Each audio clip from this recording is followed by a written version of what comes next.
ब्रह्मानंदं परमसुखदं केवलं ज्ञानमूर्तिं द्वन्द्वातीतं गगनसदृशं तत्त्वमस्यादिलक्ष्यम् एकं नित्यं जीवनमचलं सर्वदे साक्षिभूतं भावातीतं त्रिगुणरहितं सद्गुरुं तं नमामि। गुरुचरणप्रतापे पुण्यपापे जळाले, त्रिभुवन समतीर्थे ज्ञानगंगे मिळाले। शुभाशुभ पाहता भावना राम झाली, निशिदिनी गुरुराया उन्मनी झोप आली। श्रीराम समर्थ। कृपावंत भला सद्गुरु लाभला, अंगीकार केला तेने माझा। अंतरीची कोण दाखवणी मज सोहम मंत्र मुझ सांगितले। ठाईज लागली अखंड समाधी, संपली उपाधी अविद्येची। स्वामी म्हणे देव सर्वत्र संचला, संसार तो झाला मोक्ष मिळे। परमपवित्र स्वामी स्वरूपानंदांची संजीवनी गाथा आणि संजीवनी गाथेमधला 17वा अभंग आज गुरुदेवांच्या सेवेसाठी घेतला। नुकतीच निंबाळमध्ये आपण गुरुदेवांची पुण्यतिथी तिथीनुसार साजरी केली आहे आणि मी देखील तारखेनुसार पुण्यतिथी साजरी केली ते कोल्हापूर। आणि त्या दिवशी योगायोगानं स्वामी स्वरूपानंदांचाच अभंग घेतलेला होता। विषयी विरक्ती दया सर्वभूती हरिपायी भक्ती एक निष्ठ अंतरी जया ते नित्य समाधान गेले मोहमान सांडूया।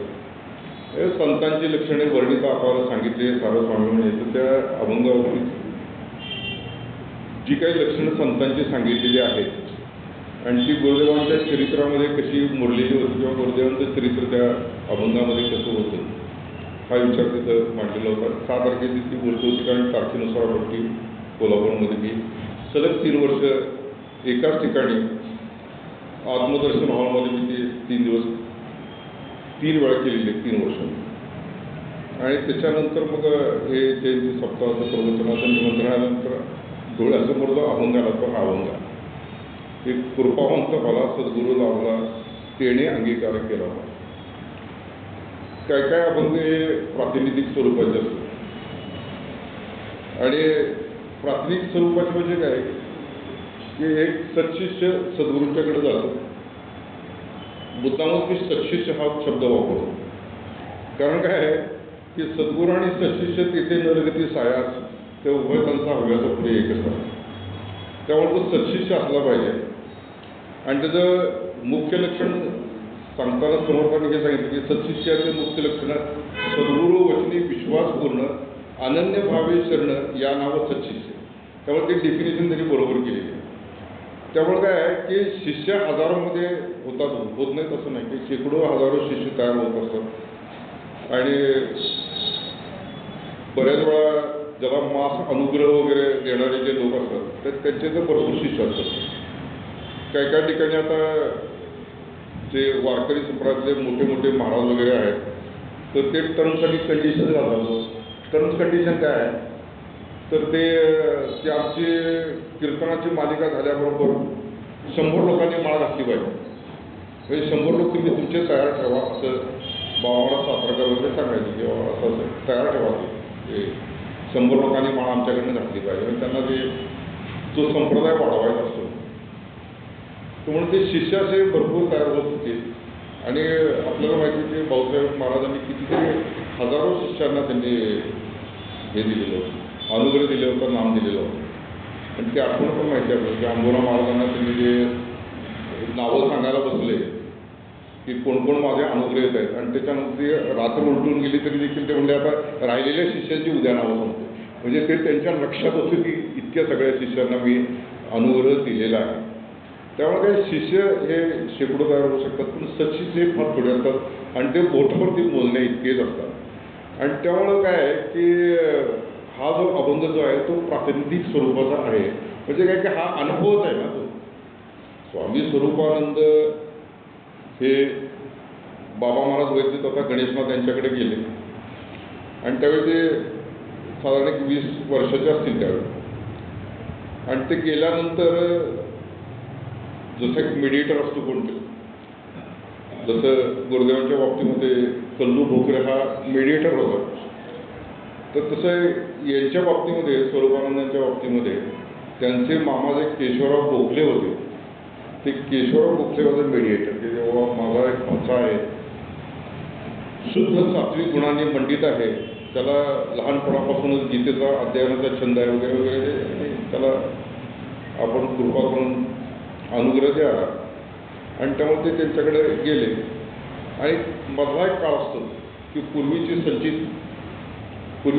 काय की सद्गुरू भेटलेलं आहे, आणि त्याच्यानंतर जन्मीची कमाई, की मधला हा पिरियड जो असतो तो मग 12, 14, 16, 20, 25 किती वर्षाचा असू शकेल सांगता येत नाही. म्हणजे निंबर्गी महाराजांच्या बाबतीमध्ये तो 36 वर्षाचा झाला आहे म्हणतात, की 12, 24, 12, 36 वर्ष अखंड नामस्मरण त्यांनी केल्यानंतर ती अंतिम अवस्था त्यांना प्राप्त झाली. म्हणजे त्यांचा काळ तो 36 वर्षाचा, गुरुदेवांचा जवळजवळ 19 वर्षाचा काळ आहे. त्यामुळे जन्मीची कमाई आणि तिसरी ती आहे गुरुकृपा, की हे सगळं परिपक्व होत आलेलं आहे आणि ती अंतिम अवस्था प्राप्त करून घ्यायची आहे. तर ती अवस्था त्यांना त्या गुरुकृपेनं प्राप्त झाली, आणि ती शेवटी ती गुरुकृपा झाल्याचं ते होतच नाही. ज्यावेळी ती अत्यंत निर्लसपणे कठोर अशी सेवा गोंदवलेकर महाराजांनी त्यांच्या तुकामाई चैतन्यांची केली, आणि तुकामाई चैतन्य एकदम प्रसन्न झाले की ह्या मुलानं अत्यंत अतिशय सुंदर सेवा केलेली आहे, ह्याचा देहाभिमान जो सगळा जो आहे तो कळून गेलेला आहे. आणि त्यामुळे ते गोंदवलेकर महाराजांना गावाच्या बाहेर घेऊन गेले, आणि ते म्हणले की जे वसिष्ठांनी प्रभू रामचंद्रांना दिले, जे वसिष्ठांनी प्रभू रामचंद्राला दिलं ते मुला तुला आत्ता या क्षणी देतो. आणि म्हणून त्यांनी आपला उघडता पुस्तक हे 12-13 वर्षाचे गोंदवलेकर महाराज त्यांच्या डोक्यावरती ठेवला, आणि त्यांना ती अंतिम अवस्था प्राप्त झाली. त्याच्या आधी त्यांचं अखंड नामस्मरण, या सगळ्या साधना, सगळ्या गुरुसेवा वगैरे चालू होती. म्हणजे काय ते लगेच डोक्यावरती हाताला असू दे, पण त्यांची साधना परिपक्व झालेली होती. आणि त्यामुळे तसं ते तिसरी ती पाही गुरुकृपा यायनं स्वामी स्वरूपानंदांची ती अवस्था त्यांनी ते अंतरी संतत करी सोहम ध्यान असं करत करत त्यांनी ती परिपूर्ण अवस्था प्राप्त घेतली. आणि त्याच्यानंतर जे काय आपल्याला अनुभव आला ना, तो अनुभव कुठला आला? स्वामी म्हणे देव सर्वत्र संतला, संसार तो झाला मोक्ष मिळेल, की देव सर्वत्र भरून आहे. आणि ही गोष्ट सगळ्या संतांनी सांगितली की ज्ञानदेवा गोडी संगती सज्जनी हरी दिसे जनिवनी आत्मतत्वी, ज्ञानदेवा प्रमाण आत्मा हा निधान सर्वागटी पूर्ण एक नांदे. आणि आपण जर अभंगात म्हणतो की वामसर्ग दोन्हीकडे दिसे देवादेव पुढे, तर हा जे अंतिम अवस्था जी आहे की देव सर्वत्र संचलेला आहे, किंवा हे समस्त श्री वासुदेव ऐसा प्रतिती रसाचा ओतला भाव तो भक्ता माझे राहो आणि ज्ञानिया तोची. म्हणजे ही जी अंतिम अवस्था आहे ती त्यांना प्राप्त झाली, आणि ती त्यांनी इथे वर्णन केलेली आहे की कृपावंताला की सद्गुरूंच्या घडलेली इथपर्यंत येऊन करतो. आणि त्यामुळे हा अभंग जो आहे तो केवळ स्वामी स्वरूपानंदांचाच आहे असं म्हणता येत नाही. प्रत्येक सशिष्याचा आहे तो अभंग, की ज्यांनी सद्गुरूंचा अनुग्रह घेतला आणि तडक 1.5-2 तपाची साधना केली, आणि त्यांना ती अंतिम अवस्था प्राप्त झाली की आता माझ्या पुढचा परमार्थ संपला. हे जे गुरुदेवांनी सांगितलं की 19 वर्षानंतर अथक प्रयत्नांनी सांगितलं की बाबा 19 वर्ष झाली त्याला, आणि आता माझ्या पुढचा परमार्थ संपला. जो साक्षात्कार, जो ईश्वराचा साक्षात्कार, प्रल्हाद, नारद, पराशर, म्हणजे हे जे काही महान भागवत होऊन गेले ध्रुव वगैरे, त्यांना जो आत्मसाक्षात्कार झाला तोच साक्षात्कार मला झालेला आहे, माझा मोठा परमार्थ संपला. म्हणजे 19 वर्ष जन्मीची कमाई त्यांनी केलेली आहे. आणि तिसरी ती पाहिजे कृपा की महाराजांनी आपल्या डोक्यावरती टोपी त्यांच्या याच्यावरती घातली. म्हणजे सांगायचा उद्देश काय आहे की हा अभंग गुरुदेवाला देखील म्हणू शकतात, भाऊसाहेब महाराज निंबर्गी महाराजांच्या तिथे जाऊन सांगू शकतात, अंबुराव महाराज भाऊसाहेब महाराजांना सांगू शकतात. कुणीही सच्शिष्य जो असेल की ज्याला अंतिम अवस्था प्राप्त झालेली आहे तो हे सांगू शकतो.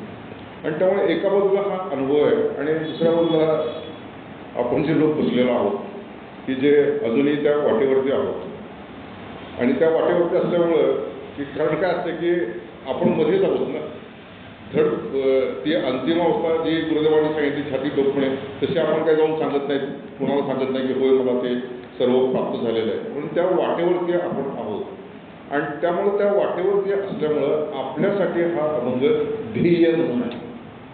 It is a target of our life, की आपल्याला ते god relation or self relation is and only of life, ते गुरुदेव आपलं पुन्हा पुन्हा सांगतात. तीच गोष्ट याच्यामध्ये आहे. आणि त्यामुळं इथं सुरुवात करताना खूप सुंदर सुरुवात केलेली आहे की कृपावंत फला सद्गुरू लाभ. आता कसं असतं की ज्यावेळी ते हे कृपावंत आणि भला हे सद्गुरूंचं गुणवर्णन आहे, पण मुख्य शब्द काय आहे? सद्गुरू हा शब्द मुख्य आहे होतो. कारण कितीतरी समाजामध्ये भली माणसं असतातच ना. भली माणसं असतात, कृपाळू असतात, दयाळू असतात, अनेक प्रकारची माणसं असतात. ज्यावेळी ईश्वरचंद विद्यासागर यांची कीर्ती रामकृष्णांच्या कानावरती गेली, ते म्हटले की अरे काय अक्षरशः त्या माणसाच्या अंतःकरणामध्ये दया किती आहे, प्रेम किती आहे, सहिष्णुता किती आहे, परोपकार करण्याची बुद्धी किती आहे. ते भले माणूस होते, चांगले होते आणि त्यांनी फार मोठं कार्य दीन दुबळ्यांचं अश्रुपुसण्याचं कार्य त्यांनी केलेलं होतं. आणि त्यामुळे रामकृष्ण परमहंस त्यांना बघायला गेले. आणि त्याच्यानंतर ते म्हटलं की आजपर्यंत डक्की बघितली, तळी बघितली, नद्या बघितल्या, सरोवर बघितलं, पण आज आम्ही सागर बघायला आलेलो आहोत. तर त्याच्यावरती ईश्वरचंद विद्यासागर हसले आणि ते म्हणाले की जावा थोडं खारट पाणी पिऊन जावा म्हणे. तर ते म्हणले खारट पाणी का असेल? तुम्ही तर अमृताचे सागर आहात, तुम्ही दयेचे सागर आहात. सांगण्याचा मूळ उद्देश काय व्हावा की समाजामध्ये अशी माणसं असू शकतात, आपल्या आजूबाजूला असू शकतात, जे दयाळू आहेत, प्रेमळ आहेत, परोपकार करणारे, पण ते सद्गुरू नसतात. हो, ते सद्गुरू असत नाही. त्यामुळे काय आहे की सद्गुरू हा पहिला पाहिजे तिथे. आजकाल काय झालेलं आहे की स्वयंघोषित सद्गुरू हे काय जागोजागी इथे तिथे पाहायला मिळतात. अंबुराव महाराजांच्या चरित्रामध्ये देखील की अंबुराव महाराज हयात असताना देखील अनेक लोक नामदेणारे वगैरे काय काय करत होते आणि ते काय अंबुराव महाराजांना आवडलं नव्हतं. म्हणजे तसे स्वयंघोषित माणसं असू शकतात. आणि काय झालं की एका रात्रीत माणसं सद्गुरू होतो. रात्री मला साक्षात्कार झाला. दत्त महाराज माझ्या स्वप्नामध्ये आले आणि त्यांनी सांगितलं की उद्यापासून तू सद्गुरू झाले. माणसं सद्गुरू झाले. असे महाराज गावोगल्ली सगळीकडे तयार होतात. कोल्हापुरातच आमच्या एका संस्थेमध्ये मोठी संस्था आहे प्रचंड मोठी. ते वडील वारले, ते सद्गुरू होते. सद्गुरू होते म्हणजे परंपरेने त्यांच्याकडे ते परंपरा चालत आलेली होती. आणि मग त्या दीक्षित सरांनी त्यांचं ते बायपासचं ऑपरेशन वगैरे केलं. त्याच्यानंतर अँटीकोॲग्युलंट दिल्यानंतर ते रक्तच काही हे होईना आणि ही एक्सपायर्ड. पण आता पुढं एवढी मोठी मठाची इस्टेट आहे, कोट्यावधी रुपयाची. कोट्यावधी रुपयाची इस्टेट असलेला मठ असल्यानंतर त्याला कोणतरी पुढं चालपर्यंत घरातच नसतो. त्यामुळे ते लगेचच गादी परंपरा तिथे चालू झाली आणि लगेचच ते स्वप्नामध्ये दादा महाराज आले आणि त्यांनी सांगितलं की हाच माझा उत्तराधिकारी आहे आणि त्या गादीमध्ये मी सगळी ताकद ठेवलेली आहे आणि जो कोणी गादीवरती बसेल त्याच्या अंगात ती शक्ती जाणार. आता अशा प्रकारचे सद्गुरू गावोगल्ला आणि बऱ्याच ठिकाणी ती गादी परंपरा चालू झालेली आहे. हो, आता कुठला माणूस तिथं जाऊन विचारतोय ना त्याला किंवा तू ब्रह्मानंद ठेवलं, तू शब्दज्ञाने पारंगतू, शिष्य प्रबोधिनी समर्थू, यथोचित निज भावे तू आहेस काय? कोण कशाला विचारत असते ना? कोण विचारावं जात नाही, शिष्य विचारत नाही. त्यांनाही कुठंतरी आपण डोकं टेकवायला लागतं, ते डोकं टेकवतात आणि मोकळं होतं. तर ॲक्च्युली इथे गंमत काय आहे की तो सद्गुरू पाहिजे का? आणि भाग्य गुरुदेवांचं हे होतं की जी लक्षणं समर्थांनी दासबोधामध्ये म्हणून ज्ञान वैराग्य भजन, स्वधर्म कर्म आणि साधन, कथा निरूपण श्रवण मनन, नीती न्याय मर्यादा यामध्ये गुण असेल तेने ते विलक्षण वाटते. म्हणून सर्वही विकसित सद्गुरू असे ही सर्वच्या सर्व लक्षणं भाऊसाहेब महाराजांच्या ठिकाणी त्यांना होती होतो, त्यांच्या ठिकाणी ती होती. आणि त्यामुळं जे गुरुदेव म्हणतात, जर मी भाऊसाहेब महाराजांच्या सहवासामध्ये आलो नसतो तर मी आज जसा दिसतो तसा दिसलो नसतो कदाचित. आणि त्यामुळे काय आहे की ही लक्षणं त्यांच्या ठिकाणी होती सगळीच्या सगळी. म्हणून जे गुण जे आहेत की कृपावंत आणि भला हे त्याला लागू पडतात. जायचं लागू पडतच नाही. त्यामुळे काय की त्याच्या ठिकाणी ते ज्ञान होतं की एकच एक परमात्मा सर्व भूतमात्रांच्या ठिकाणी भरून राहिलेला आहे. आणि ही गोष्ट त्यांना माहीत असल्यामुळं त्यांनी सर्व प्रकारच्या लोकांना अनुग्रह दिलेला आहे. म्हणजे त्यात कोळी होते, माळी होते, लिंगायत होते, मुसलमान होते, अत्याचे होते. कुणीही जरी माणूस आला आणि जो जर तो शरणागत झाले असेल की तनुमनी जीवे चरणाशी लागावे असं झालेला असेल तर महाराजांनी त्याला नाम दिल्याशिवाय राहिलेलं नाही. मग आपल्याला ते माहिती की हळूचे ते फासे पारधी, तर त्यांना देखील ज्यांचा धंदाच चोरी करण्याचा आहे तर त्यांना देखील गुरुदेव त्यांना देखील भाऊसाहेब महाराजांनी नाम दिलेलं आहे. म्हणून त्यांच्या ठिकाणी ती गोष्ट होते. त्यांच्या ठिकाणी वैराग्य भरभक्कम वैराग्य होतं. कुणीही म्हणजे काय की जे 3 खड्डे आहेत त्याला म्हणतात कनककांता आणि कीर्ती यदर्ती जीवी त्याच्यावी, या तिन्ही विषयी भरभक्कम वैराग्य महाराजांच्या ठिकाणी होतं. आपल्याला माहिती की ते मठाच्या मदतीसाठी ते क्षत्रियांनी काही रक्कम देऊन केली होती तर महाराजांनी ती स्वीकारली नाही. पण बाकीच्या कुठल्या शिष्यांनी ती स्वीकारली नाही. म्हणजे काय असते माहिती काय, दासबोधावरती प्रवचन करणं वेगळं, ही गोष्ट लक्षात घ्या. दासबोधावरती प्रवचन करणं, पोथी सांगणं वेगळं, पण तो दासबोध अंतःकरणामध्ये पुरवणं, दैनंदिन जीवनात पुरवणं ही गोष्ट वेगळी असते. त्यामुळे आमची प्रतिज्ञा ऐशी, काही न मागावे शिष्याचे, आमच्या मागे जगदीशाचे भजत जावे, आपण औचित मरून जावे व भजन कोणी करावे, या कारणाने भजनात लावावे बहुत लोक. म्हणून तर त्यांनी सांगितलं की भक्ती वाढवणारा देव आहे आणि आंबोराजा आता तू ते दाराला आडणा घालून तू बस जाते तर ते नेम करत बस, आता मला काही करून सांगू नकोस तू पुढं राहा हे ते.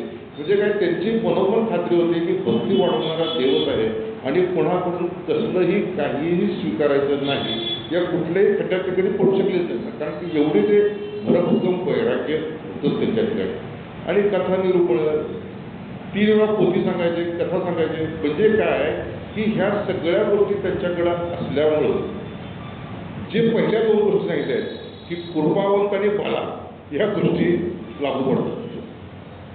की कृपावंत होते की शिष्यांच्या वरती जे गुरुदेवांनी लिहिलेलं आहे की त्यांची निस्पृहता, शिष्यांच्यावरचा असलेला अलोट प्रेम ही ते दिसूनच येतं. आणि दुसरी गोष्ट कृपावंत म्हणजे काय की बाकीच्या सगळ्या कृपा होतीलच होतील, की काही आर्थिक लाभ होईल, काही आजारपणातनं ते बरे होतील. म्हणजे जसं आता गुरुदेवांच्या बाबतीमध्ये झालेलं होतं ना ते की त्यांच्या आईच्या डोळ्यात पाणी आलं की या मुलाचं होणार नाही. हा तरुण विद्वान शिक्षित असलेला मुलगा की ज्याला मेंदूचा क्षय झालेला आहे आणि त्यावेळी त्यांची आई विचार करते की काय व्हायचं, तर त्यावेळी महाराजांनी सांगितलं की 60 वर्षाचं आयुष्याला लाभलेलं आहे. म्हणजे हे एका अर्थानं त्यांनी कृपा केलेली आहे. हो, ज्यावेळी 60 वर्षाचं आयुष्य गुरुदेवांचं पूर्ण झाल्यानंतर त्यांनी म्हटलं की महाराजांनी शब्द आपला खरा केलेला आहे. ही गोष्ट लक्षात घेतली पाहिजे की त्यांना निश्चितपणे असं वाटत होतं की महाराजांच्या कृपेनंच आपल्याला ते 60 वर्षाचं आयुष्य लाभलेलं आहे. पुढचं आयुष्यही त्यांना लाभलं पुढं 11 वर्षाचं आयुष्य. म्हणजे काय की कृपा हे असे होऊ शकते. पण बेसिक कृपा काय आहे, कृपा काय आहे ना, बेसिक आपल्याला काय की धंद्यामध्ये लाभ झाला. आजकाल माझं कसं झालं, गुरुदेवांच्या कृपेने चांगलं आहे, पैसा भरपूर मिळतो, पण दॅट इज नॉट अ कृपा. ही कृपा नव्हे. पैसे मिळणं हे ठीक आहे, या गौण गोष्टी आहेत. बेसिक आहे की जीवाला बिघडले देव आणि भक्त, जीव शिवपणे द्वैत, त्या देव भक्ता एकांत करीतो सत, ओढुनी शब्दाचे अंतर, वस्तू दाखवी निजसार, तोची गुरु माहेर अनाथ. म्हणजे काय की त्या पोथीच्या माध्यमातून असेल किंवा शब्दांच्या माध्यमातून असेल, त्या जीवाला त्या शिवपदाच्या गादीपर्यंत नेणं, त्याला प्रेरणा देणं, त्याला उत्साह देणं, त्याला नेम करायला लावणं, त्याला नामस्मरण करायला लावणे, साधना करायला लावणं, ही प्रेरणा देते त्याला ते अंतिम अवस्थेपर्यंत नेणं, ही खऱ्या अर्थाने कृपा. आजकाल काय झालं की आपण सगळे संसारी माणसं असल्यामुळं आणि त्यामुळे काय की संसारी मनुष्य पाहिजे संसाराचे वास, परी भगवंताचे अंश भगवंत इच्छिते समर्थांनीच दिलेलं. आणि त्यामुळे सामान्य संसारी माणसाच्या डोक्यामध्ये काय असतं की हे आमचं झालं, मुलीचं लग्न झाली, गुरुदेवांची कृपा झाली, हे आमचं आजारपण बरं झालं, ॲक्सिडेंटमधनं वाचलं आहे. बरोबर आहे, त्याबद्दल काही चुकीचं काही नाही आहे. पण बेसिक ती कृपा आहे का, या जीवाला हा नरदेह परत प्राप्त होईल याची कुठलीही शाश्वती खात्री नसताना जोपर्यंत जिवंत आहे कारण काय भाऊसाहेब महाराज काय म्हणजे आयुष्य हे जीवाचं भांडवल, आयुष्य हे जीवाचं भांडवल. मग जोपर्यंत आयुष्य आहे तोपर्यंत येण्याची जन्मे येण्याची काळे, संसारापासून होई जे निराळे, मोक्ष पावे जे निसळे स्वरूपात आहे की या जन्मात संसारापासून बाहेर जाऊन तो मोक्ष प्राप्त करून घेणं सद्गुरूंच्या कृपेनं. तर ती कृपा आपल्यावरती झाली. आणि म्हणून तिथं काय म्हटलेलं आहे की सद्गुरू कृपा कळे त्यासी, जो शोधिला आपणासी, पुढे ये अनुभवासी आपल्या पुस्तक. की सद्गुरू कृपा कधी, जो आपला एफर्ट्स लावतील, कुठले गुरुदेवाने म्हटल्याप्रमाणे असेंडिंग एफर्ट्स जो लावेल त्याला डिसेंडिंग ग्रेस म्हणजे त्याच्यावरती कृपा ती होईल. म्हणून इथं शब्द कृपा म्हणतो, हा शब्द मुद्दाम वापरला.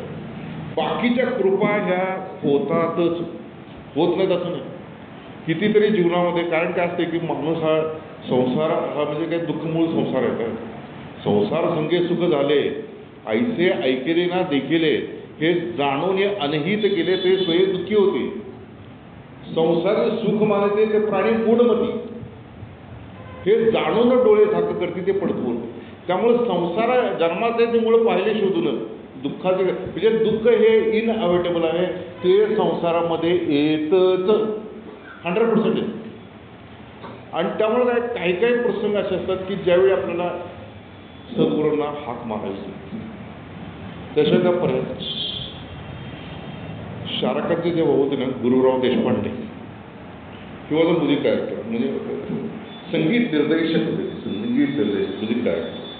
आणि त्यांना त्या धारवाडच्या आकाशवाणीवरती एक पोस्ट मिळालेली होती की म्युझिक डायरेक्टर. आणि बऱ्याच वेळा ह्या ज्या पोस्ट असतात ना गव्हर्नमेंटच्या, त्या टेम्पररी पोस्ट असतो. म्हणजे काय 1 महिना कॉन्ट्रॅक्ट, 2 महिन्याचं कॉन्ट्रॅक्ट असं ते काम असते. आणि त्याच्यामुळं काय होतं की ते 1 महिन्याचंच कॉन्ट्रॅक्ट होतं आणि तो शेवटचा दिवस होता आणि त्याच्यासमोर तो 100 प्रश्न पडलेला होता की हे एकच नोकरी आहे, अर्निंगचं हे एकच साधन आहे आणि त्याच्यानंतर पुढच्या महिन्यात मी काय करू. आणि मुलं शाळेमध्ये आहेत, त्यांचा शिक्षणाचा खर्च आहे, सगळ्या गोष्टी डोळ्यासमोर दिसत होत्या. आणि मग त्यांनी मनोमन अशी गुरुदेवांना प्रार्थना केली की काय कॉन्ट्रॅक्ट जर वाढलं तर बरं होईल. आणि ते झोपी गेले. तर काय असतं माहिती आहे का की कृपा जी असते ना ती बऱ्याच प्रकारे होते. म्हणजे एखाद्याला खायला देणं असतं गुरूंनी, तर खायला देण्यामध्ये कृपा होते.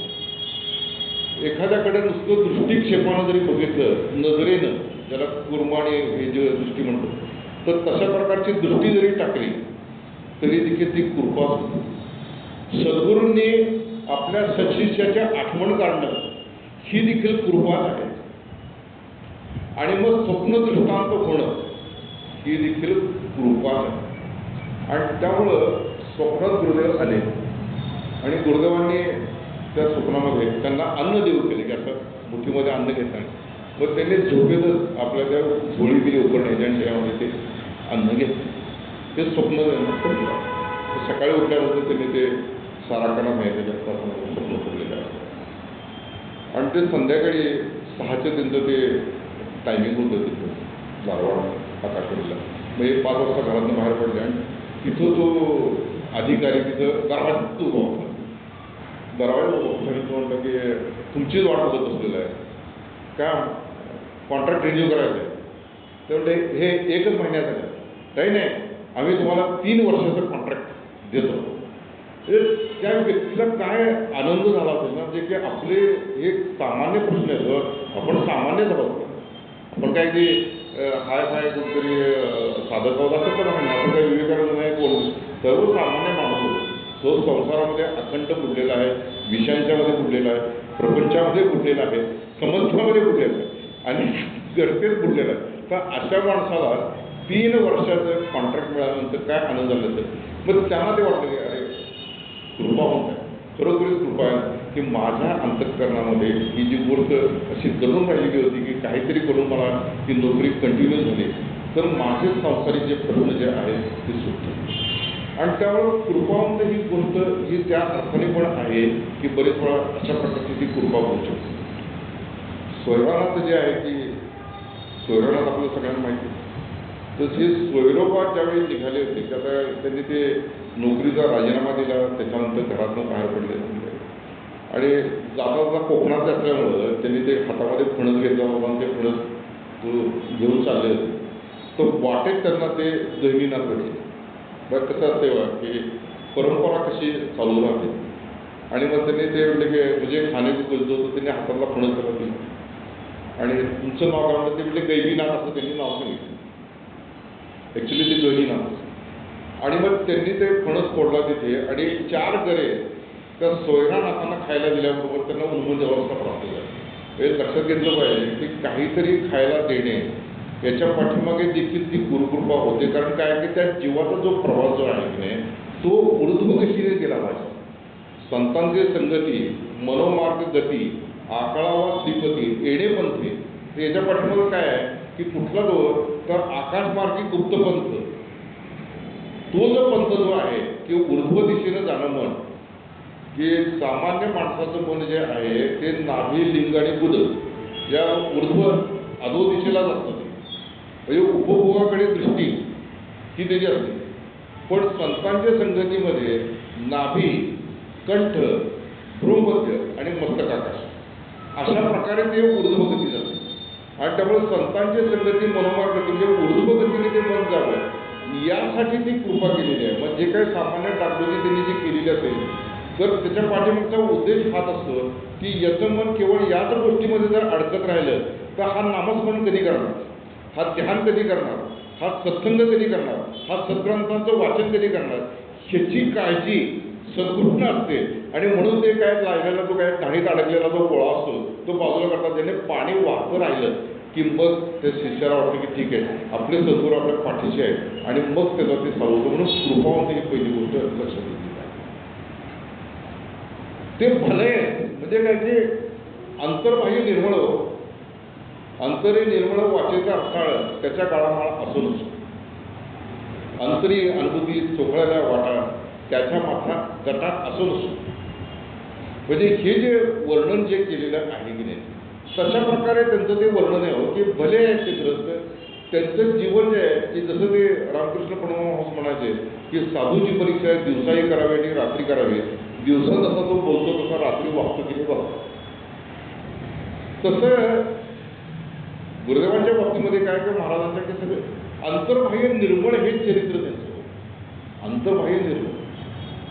आणि त्यामुळं भला म्हणजे काय की त्यांच्यावरती विसंबून राहिल्यामुळं आपलं भलं होणार आहे म्हणून ते भले आहे.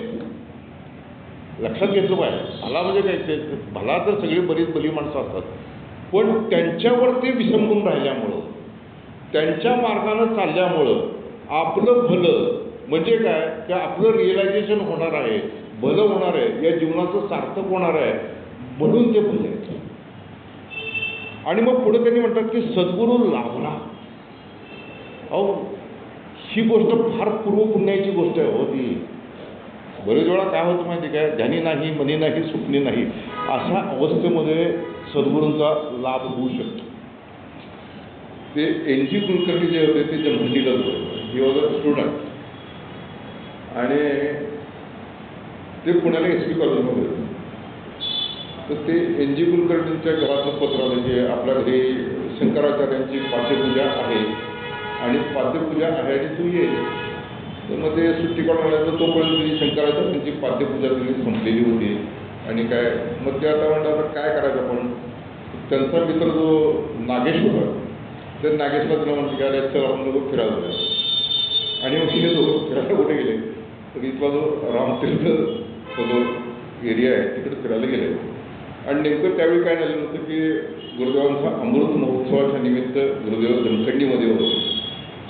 आणि मग त्या दोघांची थट्टा मस्करी चेष्टा करता करता त्यांनी म्हणजे अरे इथे कोणतरी त्या गणेश मंदिराच्या तिथे कोणतरी सत्पुरुष उतरलेले आहेत आणि हे उतरलेले आहेत आणि इथून ये जा वगैरे चालू आहे बघ आपण तिकडे जाऊन बघूया वगैरे.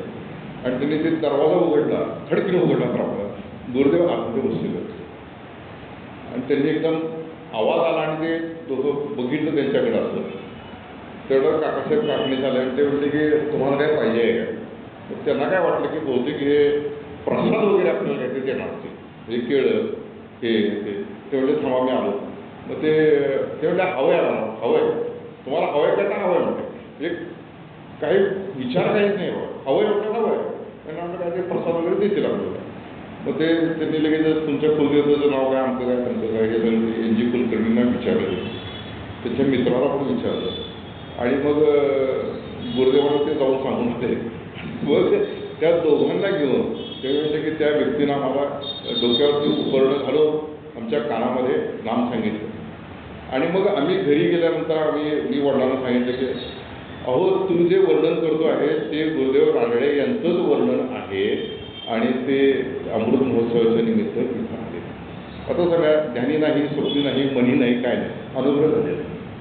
असे लाभ झाला लाभला हो. काय विचार आहे काय म्हणजे तिथं काय गुरुदेवांनी विचारलं काय हा ते बघा त्याचं विवेक वैराग्य शमदमादी षटसंपत्ती मुमुक्षुत्व हे 4 पायऱ्या त्यांच्याकडे आहेत काय ते तपासून घ्या. काय नाही कॉलेजमधले विद्यार्थी काही विचार नाही काय त्यांनी म्हणजे लाभला कसा लाभतो कसा ही गोष्ट त्यामध्ये आहे आणि त्यामुळे काय की सहजासहजी अनुग्रह मिळाला हो. कल्लू भुकरेला काय पहिल्या दिवशी अनुग्रह या अनुग्रह देतो असं भाऊसाहेब म्हणाले 1 वर्ष त्याला थांबायला लावलं. दासबोधाचं वाचन कर हे करते. सोनोपंत दांडेकर मामासाहेब दांडेकर जे पुढे यायचे ना त्यांना मला सांगायचे त्याला जर म्हणले की मला माळ घालायची आहे तर ते म्हणायचे 1 वर्ष दर एकादशीला पंढरपूरला जाऊन ये हरिपाठ रोज म्हण 3 वेळा आणि ज्ञानेश्वरी वाच 1 पारायण कर आणि मग माझ्याकडे ये आणि मग मी तुला अनुग्रह देतो. म्हणजे 1 वर्षाचा जवळजवळ काळ. स्वामी स्वरूपानंदांनी हे होते बाबूदेव बाबूरावजी परांजपे होते. त्या बाबू परांजपेंना त्यांनी सांगितलं 14 महिन्यानंतर मी तुला अनुग्रह देणार आहे. तर म्हटलं 14 महिन्याचा काळ हा फार मोठा आहे म्हणते 14 महिन्याचा काळ. तर त्यावरती स्वामी स्वरूपानंद म्हटले बालकाला असं घेतलं काय किंवा लांब हात करून घेतलं काय घेतलं हे महत्त्वाचं. आणि 14 महिन्याचा मधला काळ गेलेला आहे. मग त्यांना काही वाचन करायला सांगितलं त्या सगळ्या गोष्टी होत गेल्या आणि 14 महिने पूर्ण आल्यानंतर यांना वाटायला लागले की आता हे विसरून गेले असते. बरेच वेळा आपल्याला तसं वाटतं की आपल्याला हे विसरूनच गेले असते 14 महिन्याचा काळ. पण बरोबर अनुग्रह होण्याच्या आधी 1 आठवडाभर त्यांना पत्र आलं स्वामी स्वरूपानंदांचं आणि त्यांनी सांगितलं की आपला पुढच्या आठवड्यामध्ये अनुग्रह आहे त्याआधी तुम्ही ज्ञानेश्वरीचे 1 पारायण करा, भगवद्गीतेचे 1 पारायण करा. ते जर शक्य नसेल तर 12वा अध्यायाचा 9वा अध्यायाचा हे सगळं त्यांनी सांगितलं आणि बरोबर 14व्या महिन्या दिवशी त्यांनी ज्या सांगितलेली तारखेला त्या दिवशी अनुग्रह झाला. म्हणजे काय की त्यांची कृपा त्या जीवावरची कशी असते बघा की कृपावंत मला सद्गुरू लाभला त्याने अंगीकार केला माझा की माझा स्वीकार केला. आता हे स्वीकारलं जे असते की नाही हा ठीक आहे हा नाव लिहून घ्या ईमेल ID घ्या आमचं घ्या हे अलीकडचे प्रोसेस झाल्या सगळ्या ह्या. ॲक्च्युली एखाद्या शिष्याचा स्वीकार जर आपण केलेला असेल तर त्या व्यक्तीला त्या जीवाला शेवटपर्यंत प्रवासाला न्याय लागतो आणि हा प्रवास जो असतो तो जन्मोजन्मीचा असतो. एका दिवसाचा 2 दिवसाचा प्रवास कधीच नसतो. मागेही मी मागच्या 2 तारखेला ज्यावेळी इथं प्रवचन केलेलं होतं 2 तारखेलाच केलेलं होतं प्रवचन. तर त्यावेळेशी मी पण सांगितलं होतं की ज्यावेळी वामनराव गुळवणी महाराजांना त्यांच्या शिष्याने विचारलं की आमची गती तेवढी नाही आहे की ज्या प्रमाणामध्ये आम्ही जो परमार्थ केला पाहिजे की जे भाऊसाहेब महाराजांनी आपल्याला माफ सांगितलं 12 तासाचा परमार्थ निम्मेश्वास परमार्थासाठी निम्मेश्वास संसारासाठी. तर तेवढं 12 तासाचं नामस्मरण आपल्याकडनं होत नाही. म्हणजे काय की जे ज्ञानेश्वरीमध्ये म्हटलेलं आहे की उत्पन्नासारखा पक्षी जसे फळाशी जोडले जाईल की एखादी उडी मारल्यानंतर पक्षी जसा त्या फळाला चोरतो तसं होत नाही ना ते. आणि मग तो हळूहळू ढाळे केतुलीने एके वेळी मार्गाची बळे निश्चित ठाके हे ज्ञानेश्वर महाराज सांगितलं की हळूहळू ढाळे हळूहळू होत जातं. आणि मग तिथं त्या यांनी विचारलं की आमचं जर गती एवढी नाही आहे तीव्र संवेग आमचा नाही आहे तर आमचं होणार कसं. तर ते म्हटले की जोपर्यंत आमचा शेवटचा शिष्य मुक्त होत नाही तोपर्यंत आम्हाला पुन्हा यावं लागेल. म्हणजे काय अंगीकार केला याचा अर्थ काय की बाबा नुसतं त्याला एक भरती करून घेतला अशा प्रकारचं नाही आहे. त्या शिष्याची जबाबदारी आहे होती ती सद्गुरूंनी स्वीकारलेली आहे. आणि मग त्याचं ऐहिक आणि पारलौकिक दोन्ही गोष्टी धड करणं हे सद्गुरूंच्या हातामध्ये असतं. आणि त्यामुळं अंगीकार केला म्हणजे सहज केला अंगीकार झालं स्वीकारलं असं नाही आहे. तर पूर्णपणे त्या शिष्याचा ऐहिक पण धड ते करतच राहतात आणि पारलौकिक धड करण्यासाठी त्याला त्या अंतःकरणामध्ये प्रेरणा ही देतच राहतात, सदैव प्रेरणा देतात. आणि त्यामुळं अंगीकार केला तेणे माझा. आता काय झालंय की अनुग्रह तर झाला, मग अंतरीची खूण दाखवणी बदल सोहम मंत्र तुझं सांगितलं. आता इथं मी NG कुलकर्णीचं उदाहरण देण्याचं काय कारण काय सांगितलं मी तुम्हाला की आता हे स्वीकार केलेलं आहे. Does he know the anything about the gods name आणि माझा आणि त्या देवाच्या नावाशी संबंध काय काय माहिती आहे काय? दोन. किती जणांना माहिती असते ना की ते नाम घेतलेलं आहे नाम घेतलेलं आहे. हो बरोबर. पण देवाच्या नामाचा आणि माझा काही संबंध आहे की काय या गोष्टी कोण विचारायला कोण जात नाही ना आणि कोण सांगायला जात नाही. कारण तशी माणसं पण नसतात ना की ज्यांना जाऊन आपलं ऑथेंटिकली सगळं विचारलं पाहिजे किंवा अनुग्रहाच्या वेळी ते. मग इथं काय झालं की आणि तसं होतं ज्यावेळी स्वामी स्वरूपानंदांना असं वाटलं की बाबा आता अनुग्रह झाला म्हणजे आपलं झालं ओके एव्हरीथिंग ओके. तर त्यांना विचारलं की अनुग्रह तर तुम्ही दिला, तुमचा हस्त माझ्या मस्तकावरती तुम्ही ठेवला, पण मला अनुभव काय आलेला नाही. मला अनुभवच काय आलेला नाही की जे समाधी सुखाचा जो अनुभव यायला पाहिजे तो आलेला नाही. तर त्याच्यावरती ते हसले आणि ते काय म्हटले की काना वचनाची भेटी सरिसाची पै किरीटी वस्तू होऊन्या उठी ऐसा कवणू एकूज. म्हणजे कानावरती एखादं म्हणजे सद्गुरूंनी नाम दिलेलं असेल किंवा तत्वमसी अहम ब्रह्मास्मी अयम आत्मा ब्रह्म या महावाक्याचा उद्देश केला आणि लगेच शिष्य त्या बोधाशी एकरूप झाला. ऐसा कवणू एकूजो एखादाच असतो. ज्ञानेश्वर महाराज एखादेच असतो तो की निवृत्ती राहताना त्यांच्या डोक्यावरती हात ठेवला, त्याला तत्वमसी याचा बोध केला आणि ते एकरूप झाले. पण ज्ञानेश्वर महाराज म्हणतात की असं एखादाच असतो की कानावरती वचन पडलं आणि त्या अंतिम अवस्थेशी एकरूप झाला हा एकटाच असतो.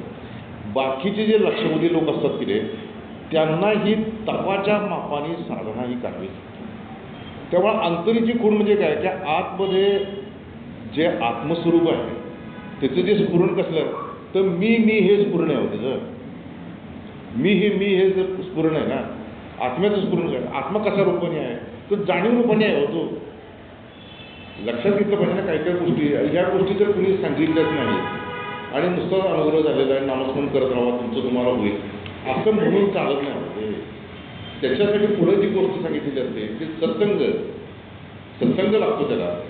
त्यामुळे नुसतं नियम करून काही होणार नाही, इकडे येऊन राहायला पाहिजे असं ज्यावेळी भाऊसाहेब महाराजांनी गुरुदेवांना निरोप पाठवला त्याचं कारण ते आहे हो की सत्संग आणि त्याच्यानंतर श्रवण या दोन गोष्टी त्या झाल्यानंतर अंतरीची खूण काय त्या आतमध्ये जो श्वास चाललेला आहे तुझा आणि त्या श्वासाबरोबर 6 अहम धरिता सोडिता हम अखंड चाले सोहम सोहम उच्चारे म्हणजे शब्द ते जाणावे सहज शब्द प्रत्यय येते परंतु नाद काहीच नाही. ते शब्द सांडूनी बैसला तोची मौनी म्हणावा मला योगा करता गलबला याची काय. आता त्यांनी सांगितलं पाहिजे ना सद्गुरूंनी सांगितलं पाहिजे की आतमध्ये जे स्फुरण चाललेलं आहे 6 अहम सोहम जे श्वास 6 अहम जे चालू आहे ते 6 अहम हे स्फुरण तुझ्या आत्म्याचं स्फुरण आहे. नाम हे तत्व आहे. एक तत्व नाम पुरगरी मना हरीची करुणा ही म्हणजे नाम हे तत्व आहे. त्याच्यानंतर गुरु काय आहे तत्व आहे ना. आपण काही गुरुला व्यक्ती मानत नाही आहे. ज्यावेळी गुरुदेवांना विचारलं की ते तर स्मरतेने आदरे सभाय सात्विके भरे तर काकासाहेब काकाणीचं म्हणजे तिथं स्मरण कोणाचं करायचं सद्गुरूचं करायचं नाही म्हटलं नामाचं स्मरण करायचं म्हटले ते नामाचं स्मरण करायचं म्हटलं. आणि त्यामुळे काय आहे की नाम हे तत्व आहे गुरु हे पण तत्वच आहे हो. गोंदवलेकर महाराज काय म्हणाले की गोंदवल्याला हजारो लाखो माणसं येऊन गेली आणि त्यांनी फक्त माझा देह बघितला. मी देहात कधी नव्हतो मी नामात होतो म्हणजे याचा अर्थ काय आहे की नाम हे तत्व आहे, त्या तत्वामध्ये मी होतो. आठवतो ब्रह्म ना आठवतो बहुब्रह्म. तर सद्गुरू हे ब्रह्म आहेत ना, त्यामुळे ते काय की नामाचा आठव केला म्हणजे सद्गुरूंचा हात धरल्यासारखा आहे. म्हणून नाम हे तत्व आहे, गुरु हे तत्व आहे, आणि त्याच्यानंतर तू देखील तत्वच आहेस. तू देखील तत्वच आहे, आणि ते तत्वत्व असल्यामुळं अंतरीची खूण कुठली की तुझं जे स्फुरण ज्या आतमध्ये चाललेलं आहे, तुझे मी जे स्फुरण आहे, तर ते आत्म्याचं स्फुरण आहे. आणि त्यामुळे काय की आत्मा तो मी, म्हणूनच अंतरीची खूण दाखवणीमध्ये सोहम मंत्रबुद्ध सांगितले. म्हणजे काय की ते जे तत्व जे आहे नामतत्व किंवा जो आतलं जे आत्म्याचं स्फुरण आहे ते तत्व आहेस. ही गोष्ट प्रत्येक नामधारकाला पण सांगायलाच लागतो की ज्या भगवंताचं देवाचं तू तत्वाचं नाम घेतोय ते नामच तुझं स्वरूप आहे. ते नामच तुझं स्वरूप आहे, तुझं वेगळं काही स्वरूप नाही आहे. ज्या भगवंताचं नाम घेतो ते भगवंत, ते नाम आणि तू तत्वतः एकच आहात. ही गोष्ट अंतरेची खूण आहे. बरेच वेळा काय होतं माहिती काय की आपण बघितलं की सामान्य संसारी माणसाला की नाही सारखं ते एकच असते. हो, इतका नेम केला हे झालं पाहिजे, तितका नेम केला ते झालं पाहिजे. म्हणजे ते संसाराची कामच ही ते आणि त्याच्या अडचणी हेच मुख्य टार्गेट ठरवून तो नेम आरती भजन सगळं केलं जातं. तर तसं करता कामा नये. आपल्याला आपण त्याचे दोनच गोष्टी आहेत. एक म्हणजे पहिली गोष्ट काय की गुरुदेवांना आपण रोज प्रार्थना केली पाहिजे की माझा नेम तर चांगला होऊ दे, पण या नेमातनं प्राप्तव्य काय असेल पाहिजे तर माझ्या अंतःकरणाची चित्ताची शुद्धी झाली पाहिजे. जोपर्यंत चित्ताची शुद्धी होत नाही तोपर्यंत भगवंताचा प्रकाश अंतःकरणामध्ये पडतच नाही. किंवा असं म्हणायला पाहिजे की जे रामकृष्ण परमहंस म्हणत होते की शुद्ध चित्त आणि भगवंत या दोन गोष्टी वेगळ्या नसून एकच आहेत असं ते म्हणत. त्यामुळे अंतरेची खूण हीच आहे की ठाईची बैसुनी करा एकचित्त, आवडी अनंत आळवावा. आणि जे स्फुरण चाललेलं आहे की नामस्मरण करता करता ज्या श्वासावरती तू नाम घेतो तर नाम हळूहळू श्वास जसा मंद मंद होत जातो तसं तसं ते नाम देखील मंद मंद होत जातं. म्हणजे काय त्याचं उच्चारण श्वासामध्ये कमी कमी होत जातं.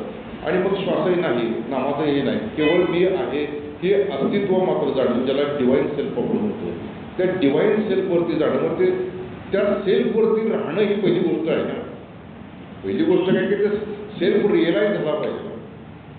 एक काय दोन पर्सनॅलिटी सेल्फ आहे की जो आपल्या देहाशी, आपल्या व्यवसायाशी, आपल्या विचारांशी निगडीत आहे. आणि दुसरा सेल्फ काय की डिवाईन सेल्फ की ज्याला कुठलाही विचारांचा, वृत्तीचा, वासनेचा स्पर्श झालेला नाही. पण त्याची अनुभूती कधी येते? आत्वा हे चित्त मनबुद्धी सहित माझ्या हाती अचुंबित न सखी देव तरी घ्या ऐसे करी यया आठा पहारा माझारी मोठके निमिषभरी ते तुझं आहे. ते मोठके निमिष कुठं तर 1 तास 2 तास 3 तास नेमाला बसल्यानंतर काही वेळा अशी अवस्था येते की ज्यावेळी निर्वृत्तिक अवस्था आहे.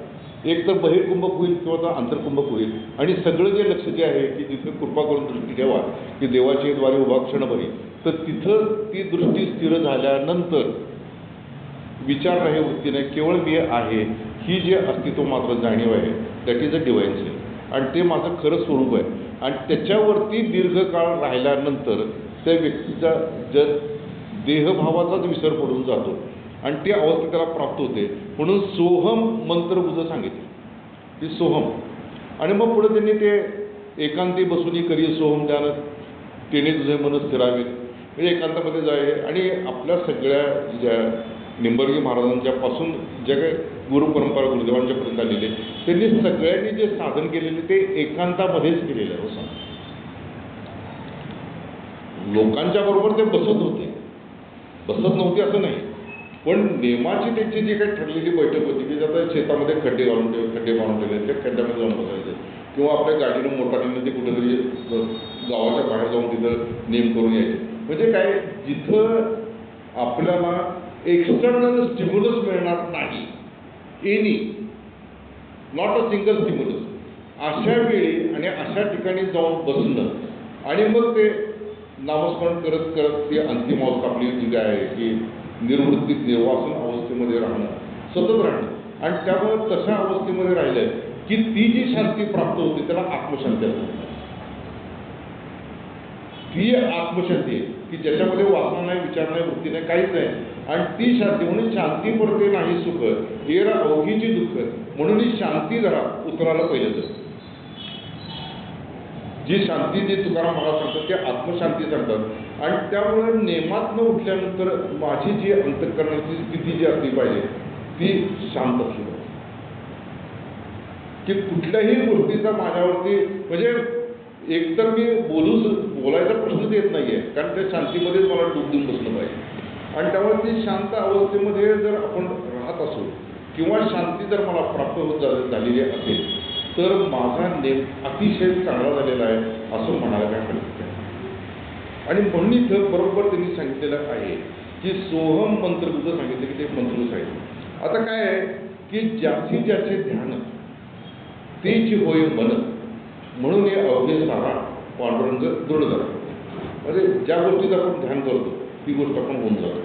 आणि त्यामुळं नामाचं चिंतन, नामाविषयी सगळे विचार, नामाविषयीच बोलणं म्हणजे तत्कथनम, तत्चिंतनम, अन्योन्यम, तत्प्रबोधनम या 3 अंगाने ज्यावेळेस आपण त्याचा विचार करायला लागतो केले तर आपण तेच होऊन जातो. म्हणून राम राम म्हणता रामाची होई दे असं जे म्हणतात की नाही त्याचं कारण ते आहे.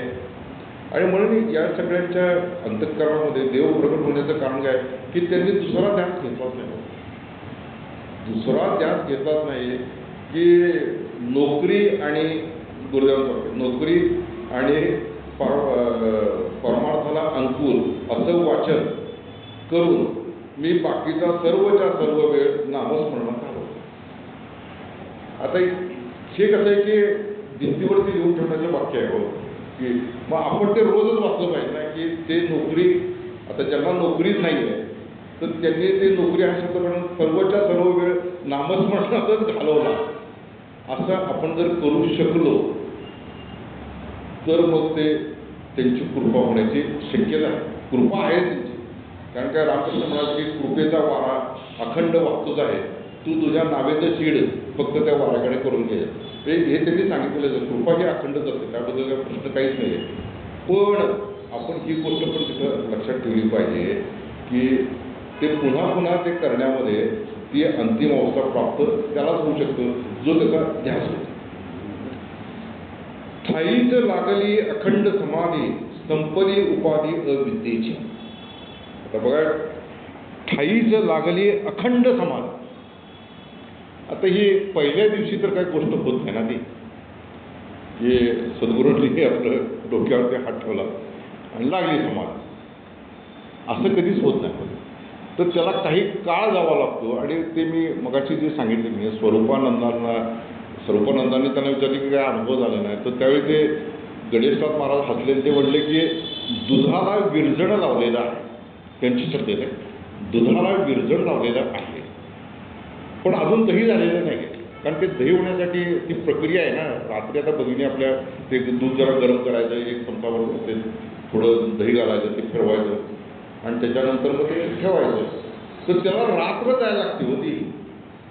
ती अखंड रात्र गेल्यानंतर दही होते. पण त्याने असं हेही सांगितलं की आता ते दूधही राहिलेलं नाही आहे पण दही पण झालेलं नाही. तसा अनुग्रह झाल्यानंतर तो शिष्य स्वीकारलेला आहे ना, तो आता त्या वाटेवरती लागलेला आहे. हो, तो आता साधकाच्या वाटेवरती लागलेला आहे. तो पूर्णतः साधक झालेला आहे असंही काही नाही. करुणी अवगुणांचा त्या तरी ज्यांनी धरीला संत संघ तर तसा झालेला नाही, पण त्याला साधक तर झालेला आहे, पण तो सिद्धही वाटा राहिलेला आहे. आणि त्यामुळं मला जे अखंड लागली, ठाईच लागली अखंड समाधी, तर ही अवस्था येईपर्यंत स्वतः स्वामी स्वरूपानंदांना 12 ते 14 वर्षाचा काळ थांबावा लागला. आणि वैशिष्ट्य असं होतं की त्यावेळी तो स्वातंत्र्याचा लढाईचा काळ होता ना, आणि त्यामुळे यांना तुरुंगामध्ये पण शिक्षा झालेली होती स्वरूपानंदांना. आणि त्याच्याबरोबर ते महामहोपाध्याय दत्तवामन पोद्दार वगैरे बरीच मंडळी तिथं होती, बरीच मंडळी होती. त्याही तुरुंगामध्ये स्वामी स्वरूपानंद, स्वामी नव्हते, रामचंद्र गोडबोलेच होते, पण ते कोपऱ्यामध्ये बसून सगळ्यांच्या तिथं कोपऱ्यामध्ये बसून सोहम ध्यान तास 1.5-2 तास करायचे तिथे त्या तुरुंगामध्ये देखील करायचे. आणि मग नंतर होतं ते नंतर काय होतं, कारण काय असते की बसल्यानंतर मनामध्ये विचार येणं, कल्पना येणं, अनेक गोष्टी होणं या सगळ्या स्वाभाविकच नाही, इतकं लागतच नाही हो. ते डोळे मिटले की सगळा चित्रपट, संसाराचा चित्रपट, विचार सगळे बाजू त्याच वेळी नेमके येतात, इतर वेळी ते आठवत नाही. आणि जे आठवू नये ते त्यावेळी आठवत असतात. आणि त्यामुळे काय आहे की गुरुदेवांच्या बाबतीमध्ये जरी 1901 साली अनुग्रह झाला, त्यावेळी ते 11 माळी उडत होते, म्हणजे 11 माळी जप करत होते. आणि त्याच्यानंतर तो चढता वाढता नेम होत 1917 साली ते म्हणतात की मनामध्ये कल्पना येत नाहीत. काकासाहेब काटकेसर सांगतात की मनामध्ये कल्पना येत नाहीत आणि तैलधारवत अखंड नाम चालू आहे, नामाचं एक क्षण विस्मरण नाही. म्हणजे याला काळ किती गेला पाहिजे, 17 वर्षाचा काळ गेलेला आहे. आणि 17 वर्षाच्या काळानंतर ती अखंड लागली समाधी. म्हणजे कुठले काय त्याच्यामध्ये काय डोळे मिटून बसले असं नव्हे, चालता बोलता न ढळे आसन, न भंगे ते मौन कदा काळे. म्हणजे ते हिंडता फिरता सगळं चालू आहे. सगळं तोही नेत्री पाहे, श्रवणे ऐकतो आहे, परी तीर्थीचा तो नव्हे नवल देखील. हे डोळ्यांनी पाहतो, म्हणजे गुरुदेव जसं डोळ्यांनी पाहतात, कान ऐकतात, सगळं चालू आहे. सगळं काम चालू आहे त्यांचं. कॉलेजचं शिकवणं पण चालू आहे. पण आतमध्ये जी नामाची धार लागलेली आहे त्याला अखंड समाधी असं म्हणतात. ही समाधी ही जागृत अवस्थेतली समाधी आहे. बाकीच्या वेळी काय होईल की माणसं डोळे मिटून बसतील, थोडा वेळ ते विस्मरण होईल देहाचं, पण ती कधी टेम्पररी हो. एकदा तो जागा झाला की अज्ञान आहे तसंच आहे, सगळं आहे तसंच आहे. पण इथं त्यांनी काय म्हटले, संपली उपाधी अविद्येची. काय अविद्या आहे? देह मी वाटे जो नरा तो जाणावा हा. देहाभिमाने गिरत. ज्या व्यक्तीला देह मी आहे असं वाटतं त्याला तर अविद्या असं म्हटलेलं आहे हो. मी जीव मदबंधन मद आहे जन्म मरण, केली या कर्माचे फळ भोगीनाथ. आता ही जी गोष्ट जी आहे की केली या कर्माचे फळ भोगीनाथ असं जीवाला वाटणं ती त्याची अविद्या आहे. आणि ती अविद्या कशाने जाणार तर नामस्मरण आणि ध्यान, सत्संग आणि सत्ग्रंथाचं वाचन या चतुर जो मार्ग आहे, 4 मार्ग जे आहेत की जे एकमेकाला पूरक आहेत, त्या मार्गाने ती अविद्या जाते. आणि त्यामुळं अविद्या केल्यामुळं म्हणून तर भाऊसाहेब महाराज काय म्हटले, त्या जालियांच्या भक्तांच्या ते त्यांना बलपूर्वक तिथं त्या कट्ट्यावरती बसवण्याचा प्रयोग वगैरे केला. त्याच्यानंतर म्हटले की हा देह म्हणजे तुमचा गुरु नव्हे, या प्रेताची पूजा करू नका. म्हणजे त्यांना ते त्याही अवस्थेमध्ये त्या क्षणी देखील त्यांनी ते सांगितलं की देह म्हणजे मी नाही, मन म्हणजे मी नाही, बुद्धी म्हणजे मी नाही, तर मी आत्मतत्व आहे, आत्मस्वरूप आहे. त्यामुळे याची देहाची पूजा करू नका तुम्ही, या प्रेताची पूजा करू नका. या देहामध्ये जे तत्व जे आहे, चाले हे शरीर कोणाचे सत्य कोण गुरु ते हरिविण, देखवी ऐकवी एक नारायण, तयाचे भोजन चुकू नका. माणसाचे देव चालवी अहंकार मीच एक करता म्हणून. म्हणजे या देहामध्ये जे आत्म्याचं वास्तव्य आहे तो आत्मा तो मी, म्हणून तर ते आपण ते सकाळी जे सुरू करतो ना की नारायण अष्टक आणि शंकराचार्यांचं ते वाचन, तर त्याच्या पाठीमागे उद्देश तोच आहे हो. जे ज्यांनी ती सुरुवात केली असेल की हे निर्वाण षटक सुरुवातीला म्हणायचं आणि त्याच्यानंतर नारायण स्तोत्र म्हणायचं, तर त्या व्यक्ती महानच असल्या पाहिजे ना की त्यानं सुरुवातीला की मी देह नाही, मनोबुद्धी अहंकार चित्त आणि नाहम नच श्रोत्र नच जीवे. हे म्हणण्याचं कारण काय की तिथं त्या क्षणी ते सगळ्यांना सांगितलेलं आहे.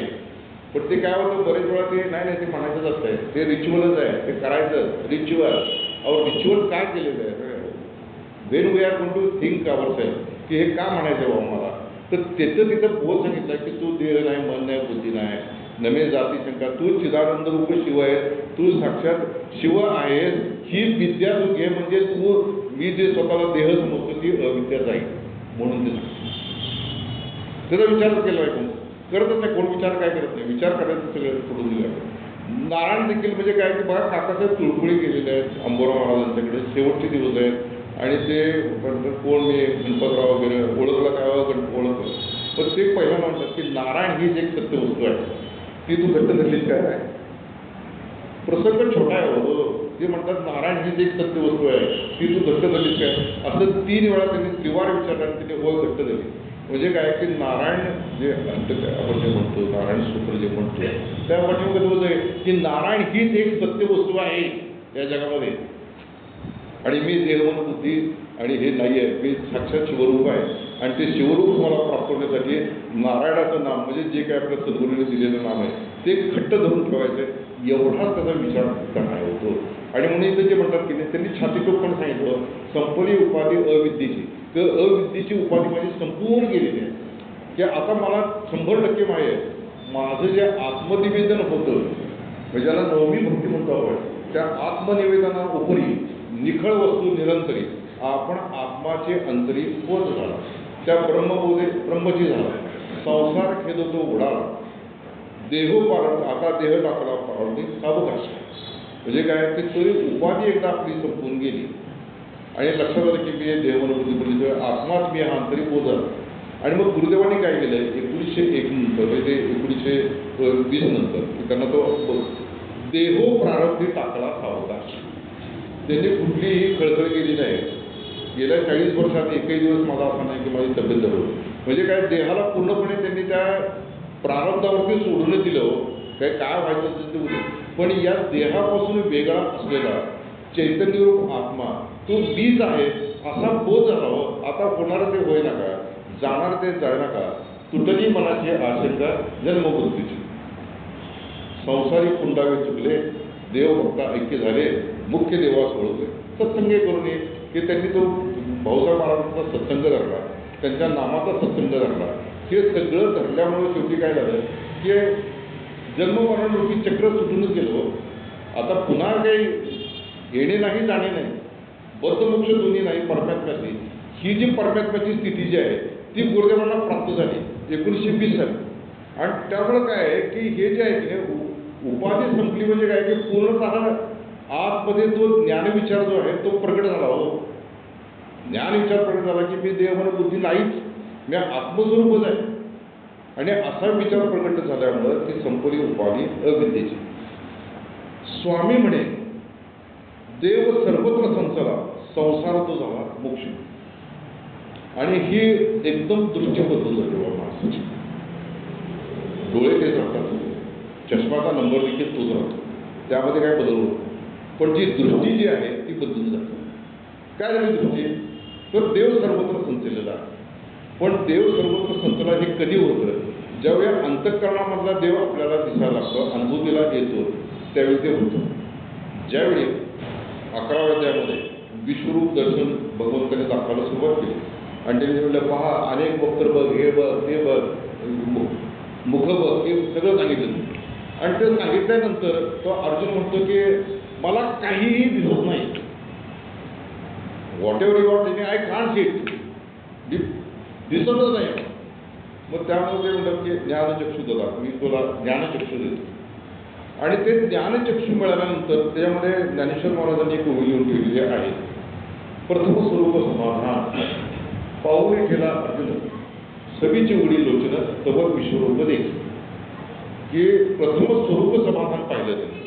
त्या आतमधलं भगवंताचं रूप जे आहे निर्गुण निराकार तत्वाच्या अंगाचं, आणि तेच माझं स्वरूपाचं स्वरूप असल्यामुळं ते मी पाहिलं. प्रथम स्वरूप समाधान पाऊले ठेला अर्जुन, सगळीची उडी लोचन तव विश्वरूपे.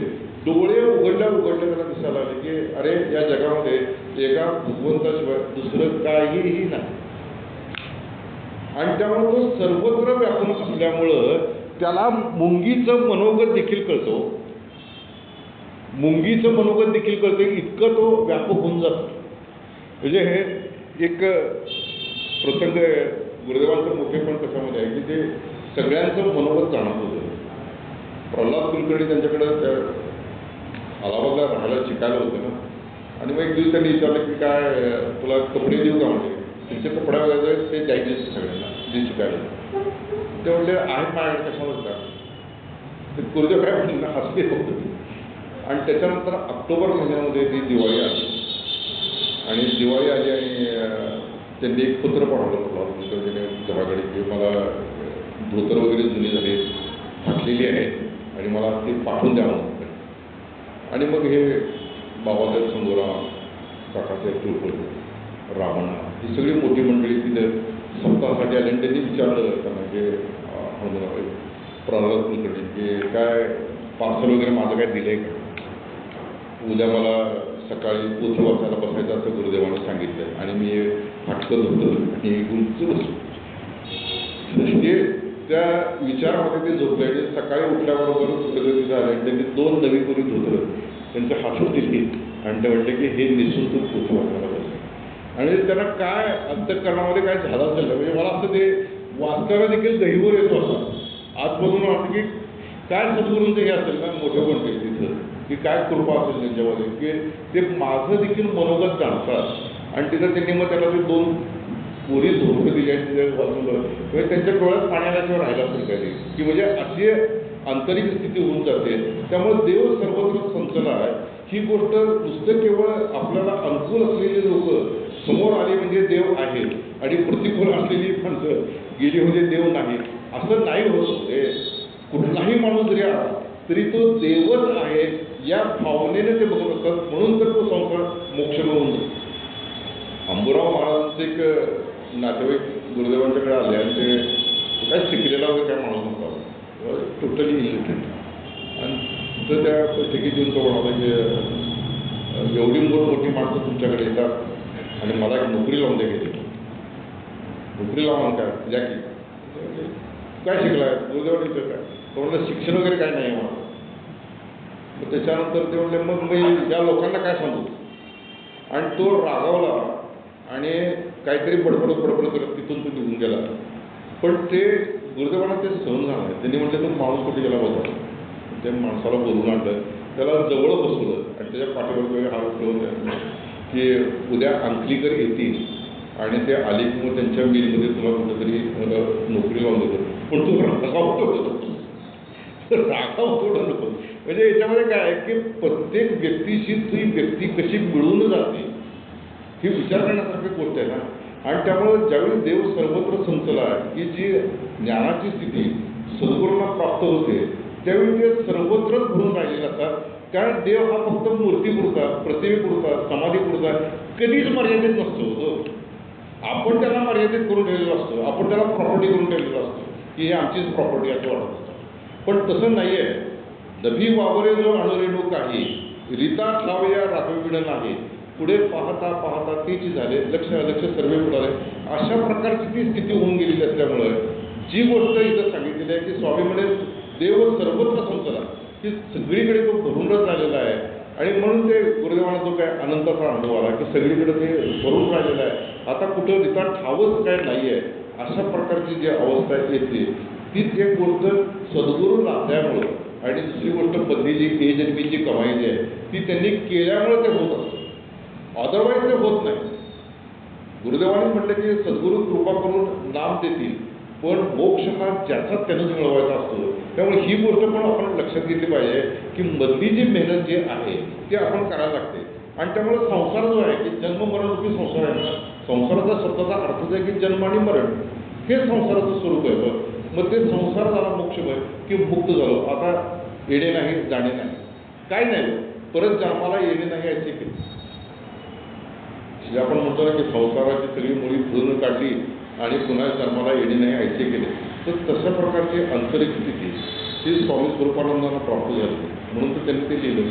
पण ही गुरुदेवांना प्राप्त झाली, त्यांना अंबुराव महाराजांना प्राप्त झाली, शिवलिंगांना प्राप्त झाली, सारकांना प्राप्त झाली, भाऊसाहेब महाराजांना प्राप्त झाली, निर्मलगिरी महाराजांना प्राप्त झाली. त्यामुळे काय ती अंतिम अवस्था जर प्राप्त करून घ्यायची असेल तर आपल्याला काहीतरी बुद्धीचा निश्चय केला पाहिजे की बाबा या जो जयंती उत्सवाला मी आलेलो होतो आणि परत पुढच्या जयंती उत्सवाला मी येईनच तर तोपर्यंत माझी काही प्रगती होते की नाही याचा विचार केला पाहिजे.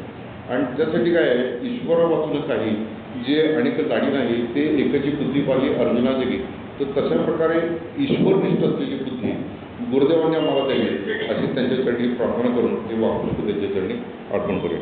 हरिओम तसत राजाधिराज सद्गुरुनाथ महाराज की जय.